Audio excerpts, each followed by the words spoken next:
सांगोला तालुक्यामध्ये यावर्षी गेल्या 100 वर्षाच्या इतिहासामध्ये नव्हे एवढी पावसाची विक्रमी नोंद या ठिकाणी झालेली आहे। प्रचंड मोठ्या पावसामुळे आणि गेल्या 2 दिवसामध्ये ढगफुटी झाल्यामुळे जवळजवळ या परिसरामध्ये गेल्या 2-4 दिवसामध्ये 160 ते 70 मिलीमीटर पावसाची नोंद झालेली आहे। एवढ्या प्रचंड मोठ्या पावसामुळे या ठिकाणी रस्ते वाहून गेलेले आहेत, जनावरं वाहून गेलेली आहेत, घरं वाहून गेलेली आहेत आणि त्याच्यापेक्षाही कळस म्हणजे मनुष्यहानीसुद्धा या ठिकाणी मोठ्या प्रमाणावर झालेली आहे।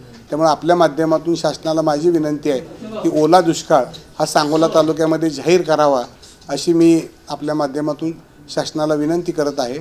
आणि आमच्या जिल्ह्याचे पालकमंत्री आदरणीय जयभाऊ गोरे त्यांच्या माध्यमातून येत्या कॅबिनेटच्या मीटिंगच्या दिवशी आम्ही मुख्यमंत्री उपमुख्यमंत्र्यांना भेटून त्यांच्याकडून ओला दुष्काळ जाहीर व्हावा आणि तातडीची मदत मिळावी अशी तालुक्याच्या वतीनं समक्ष जाऊन विनंती करणार आहे। किती क्षेत्र बाधित झाले? साधारणपणाने तालुक्यामध्ये 1,32,000 हेक्टर एकूण क्षेत्र आहे।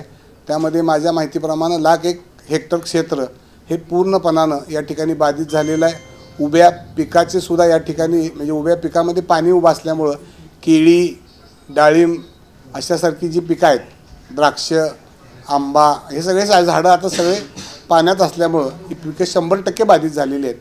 तर त्याचेही पंचनामे करून त्यांनाही त्या पट्टीत हे मिळावं।